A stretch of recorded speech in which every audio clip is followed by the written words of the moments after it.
بہت بہت شکریہ ایم جے خان صاحب ہمارے ساتھ تھے. ریپبلکن پارٹی سے ان کا تعلق ہے اور ڈیموکریٹ سے ہمارے ساتھ تھیں ڈاکٹر سنوبر بیگ جو کہ کیلیفورنیا سے ڈیلیگیٹ بھی ہیں.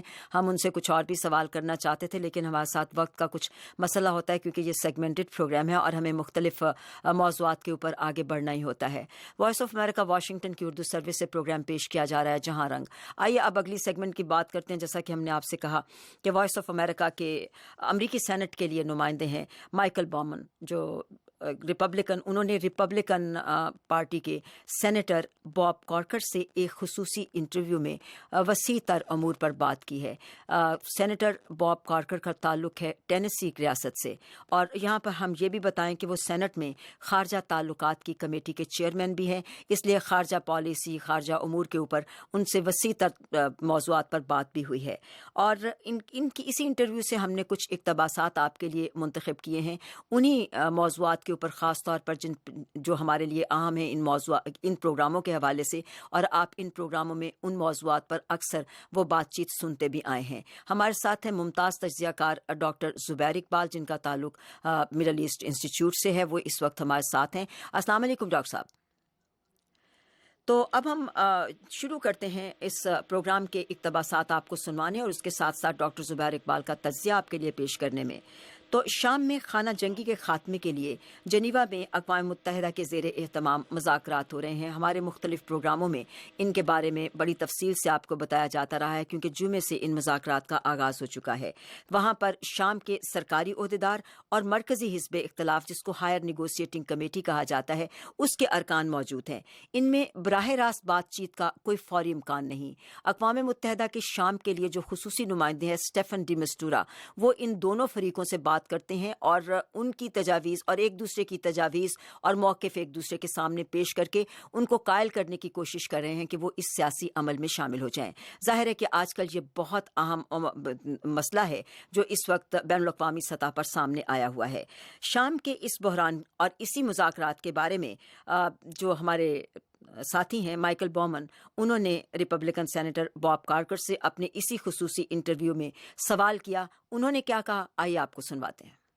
Very difficult at this point. I think the opposition that we communicated some with last week has been put in a very awkward place. The humanitarian senator Corker کہہ رہے ہیں کہ بہت مشکل صورتحال ہے جہاں حزب اختلاف جن سے ہمارا تعلق اور رابطہ ہے انہیں عجب حالات کا سامنا ہے. میں سفارتی کوششوں کی حمایت کرتا ہوں. اس وقت لگتا ہے کہ کوئی چیز جیسے اپنے اصل محور پر موجود نہیں ہے. تو اس وقت آئیے ہم اسی نقطے کے اوپر بات کرتے ہیں اور تبصرہ لیتے ہیں ڈاکٹر زبیر اقبال سے. ڈاکٹر صاحب آپ نے سینیٹر باب کارکر کا نقطہ نظر سنا. آپ کے خیال میں شام کے بارے میں مذاکرات کے ذریعے کس نوعیت کی پیش رفت ممکن دیکھی جا سکتی ہے؟ یہ بڑا مشکل سا سوال ہے. وہ اس لیے کہ اس قسم کی جو نیگوسیشنز ہوتی ہیں ان میں ایک تو وقت بہت زیادہ لگتا ہے اور نارملی ان نیگوسیشنز میں جو گروپس شامل ہوتے ہیں وہ اتنے ڈائریکٹلی انوالو نہیں ہوتے جتنا کہ ان کو ہونا چاہیے ہے. اس کی وجہ یہ ہوتی ہے کہ اس قسم کی جو نیگوسیشنز ہوتی ہیں یہ دوسرے ممالک کی زبردستی کے ساتھ کی جاتی ہیں. جو لوگ اس میں جو گروپس اس میں خود شامل ہوئے ہوتے ہیں جس قسم کے کانفلکٹس میں وہ بیٹھ کے ایک دوسرے سے بات نہیں کرنا چاہتے. ان کو زبردستی بٹھایا جاتا ہے جس کی وجہ سے مشکلات پیدا ہوتی ہیں. اب اس موقع پہ جیسا کہ سینیٹر صاحب نے بھی فرمایا مشکل یہ ہے کہ جو اپوزیشن گروپ ہے وہ پراپرلی اپوزیشن کو ریپرزینٹ نہیں کرتا. وہ ایک سیگمنٹ کو ریپرزینٹ کرتا ہے. وہ سیگمنٹ جس کو سپورٹ کرنے کے لیے کئی دوسرے ممالک شامل ہیں جس میں سعودی عربیہ بھی شامل ہے, اس میں مغربی ممالک بھی شامل ہیں, اس میں کچھ حد تک ترکی بھی شامل ہے. اب بات یہ آ جاتی ہے کہ وہ گروپس جن کو کوئی سپورٹ نہیں کرتا حالانکہ وہ بہت اہم گروپس ہیں اگر وہ اس قسم کے نیگوسیشن میں شامل نہیں ہوں گے تو پھر ظاہر ہے کہ یہ نیگوسیشن ایک تو آہستہ چلے گی اور دوسری اس کو کوئی کلیئر کٹ فیصلہ شاید نہ ہو. اچھا جیسے کہ سینیٹر باب کارکر نے یہ بات کہی ہے کہ وہ سفارتی حل پر یقین رکھتے ہیں, کیا آپ سمجھتے ہیں کہ اس سلسلے میں بالآخر یہ سفارتی کوششیں جو بہت بڑے پیمانے پر کی جا رہی ہیں اور اب اقوام متحدہ کے زیر اہتمام ہو رہی ہیں ان کا کچھ کسی نہ کسی طرح سے کوئی حل نکلے گا, کوئی فائدہ ہوگا؟ دیکھیے اور کوئی طریقہ ہے نہیں. اگر تو یہ جنگ اس طرح چلتی رہی، اس قسم کی خانہ جنگی جو ہے اس کی وجہ یہ، اس کے اثرات یہ ہوں گے کہ تمام کا تمام وہ علاقہ جو ہے وہ تباہ ہو جائے گا، اس کے سلوشنز پیدا نہیں ہوں گے، کیونکہ جتنی دیر اس قسم کی خانہ جنگی چلتی رہے گی اسی کے ساتھ ساتھ وہاں کے لوگوں کی جو ایک دوسرے کے خلاف کمپلینٹس ہیں یا شکایات ہیں وہ بڑھتی چلی جائیں گی اور وہ ایک دوسرے سے دور ہوتے چلے جائیں گے. اس لیے نیگوسیشن ضروری ہوتی ہیں. اس قسم کے نیگوشیشن کا سب سے عام فائدہ یہ ہوتا ہے کہ جیسے آپ نے پہلے فرمایا، مقصد یہ ہوتا ہے کہ کسی نہ کسی طریقے سے کوئی نہ کوئی ایسے کامن گراؤنڈز پیدا ہو جائیں جن پہ وہ ایک دوسرے کے ساتھ شامل ہونے کے لیے تیار ہوں. ابھی تک ایسا نہیں ہوا، اور چونکہ یونائٹڈ نیشنز اس نیگوسیشن کو ایک بڑے کوشش طریقے سے چلا رہی ہے جس میں direct face to face negotiations نہیں ہو رہی، تو ظاہر ہے کہ اس کی وجہ سے اور مشکلات پیدا ہوں گی. مشکل یہ آ جاتی ہے، جیسے میں نے پہلے عرض کیا، جب تک آپ سارے کے سارے اسٹیک ہولڈرز کو شامل نہیں کرتے، وہ یقیناً وہ اسٹیک ہولڈرز اس میں شامل نہیں ہیں، وہ اس قسم کی نیگوسیشنز کو کامیاب نہیں ہونے دیں گے. اچھا، سینیٹر باب کارکر نے جو امریکی سینٹ کی خارجہ تعلقات کی کمیٹی کے چیئرمین بھی ہیں، جیسا کہ ہم نے اپنے پروگرام کے اس انٹرویو کے ابتدا میں آپ کو بتایا، اور انہوں نے مختلف امور پر تبادلہ خیال کیا، جو ہمارے نمائندے مائیکل بومن ہیں اور وائس آف امریکہ کے ساتھ یہ خصوصی انٹرویو ہے. جن ایشوز پر بات ہوئی ان میں ایران کا مسئلہ بھی شامل تھا. ظاہر ہے کہ یہ وہ امور ہیں جن پر ہمارے ان پروگراموں میں بھی بات ہوتی ہے، جو ہمارے لیے بہت عام بھی ہیں، ہمارے سننے والوں کے لیے بھی. تو وائس آف امریکہ کے مائیکل بومن کا سوال یہ تھا سینیٹر صاحب سے کہ آپ ایران کے ساتھ جو بین الاقوامی جوہری سمجھوتہ طے ہوا ہے اس کے وہ ناقدین میں شامل رہے ہیں. اب اس سمجھوتے پر عمل درآمد ہو گیا ہے، تو کیا آپ چاہتے ہیں کہ یہ کامیاب ہو جائے، اور ریپبلکن غلبے والی کانگریس اس کی کامیابی میں مدد دینے کے لیے کیا کر سکتی ہے؟ تو آئیے آپ کو دکھاتے ہیں کہ سینیٹر باب کارکر نے اس کے جواب میں کیا کہا. Obviously, I didn't like the agreement because of the immediate leverage shift that has just taken place, where Iran now has access to a lot of resources that didn't before. اور جیسے کہ آپ سن رہے ہیں، سینیٹر باب کارکر کہتے ہیں کہ مجھے واقعی یہ سمجھوتہ پسند نہیں تھا، کیونکہ یہ ایران کے لیے فوری طرف ایران کی طرف جھکاؤ جانے والی بات تھی. اب ایران کے پاس بے شمار وسائل بھی آ گئے ہیں جس سے وہ جوہری تحقیق کر سکتا ہے، ترقی دے سکتا ہے، اور بلا شبہ میں یہ چاہتا ہوں کہ یہ کامیاب ہو، کیونکہ خطے کے لیے ہم بہتر توقعات اور بہتر نتائج کی امید رکھتے ہیں. لیکن اس کے ساتھ ساتھ، سب باتوں کے ساتھ ساتھ، یہ بات بھی ضروری ہے کہ ایران پر اپنا دباؤ بھی رہے. تو ڈاکٹر زبیر، سینیٹر کارکر نے ظاہر ہے کہ بہت تفصیل سے بات کیا ایران کے اس جوہری سمجھوتے کے بارے میں، مختلف پہلوؤں کے بارے میں. انہوں نے پارٹی بنیادوں سے اٹھ کر اس معاملے پر بھی بات کرنے کی کوشش کی کہ کس طرح اس کو آگے لے کر چلا جائے، لیکن ساتھ ساتھ ان کے تحفظات کا بھی اظہار ہے. آپ کیا سمجھتے ہیں کہ جس طرح کے تحفظات کا اظہار کیا گیا ہے، اور ایران آئندہ دنوں میں اپنی پابندیاں جو اس کے اوپر تھیں ختم ہونے کے تناظر میں کس طرح سے ذمہ داری سے کام لے گا، اور اس کے پاس جو وسائل کی فراوانی ہوئی ہے جس کے بارے میں ساری بین الاقوامی سطح پر کافی ملکوں کی طرف سے تحفظات کا سامنا بھی کیا جا رہا ہے، تو کیا اس سے کوئی منفی اثرات سامنے تو نہیں پیدا ہوں گے، یا کوئی منفی نتائج تو سامنے نہیں آئیں گے؟ جی دیکھیے، ہوتا یہ ہے کہ اس قسم کے نیگوسیشن کے بعد جب جیسے کہ سینکشنز کمزور کی گئی ہیں اور ان کے ریسورسز، ایران کی ریسورسز کو، فارن ریزروز کو فری کر دیا گیا ہے، اس کے یقیناً مثبت اثرات بھی ہوں گے اور اس کے منفی اثرات بھی ہوں گے.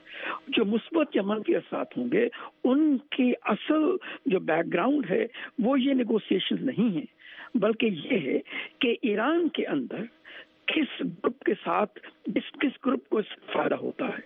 اگر وہاں کے جو رائٹس گروپ ہے جس میں کہ ریولوشنری گارڈ شامل ہیں اور ان کے ساتھ ساتھ پبلک سیکٹر انٹرپرائزز شامل ہیں، اگر یہ ریسورسز ٹرانسفر ہو کے ان کے ہاتھ میں چلی جاتی ہیں تو پھر یقیناً اس کے بڑے منفی اثرات ہو سکتے ہیں. اس کی دو وجوہات ہیں. ایک تو یہ کہ ملک کی جو اکانومی ہے، معیشت جو ہے، اس کی پروگرس اتنی نہیں ہوگی جتنی کی امید کی جانی چاہیے. تھوڑے عرصے کے لیے گروتھ بڑھے گی لیکن اس کے بعد گروتھ گر جائے گی، جس کی وجہ سے وہاں پر ان امپلائمنٹ بڑھ جائے گی. اگر ان امپلائمنٹ بڑھتی ہے تو یہی جو ریولوشنری گارڈز ہیں اس کو استعمال کریں گے اپنے فائدے کے لیے، جس کی وجہ سے نقصانات ہو سکتے ہیں اور وہ دوسرے اور زیادہ ایکسٹریم پوزیشن میں چلے جائیں. لیکن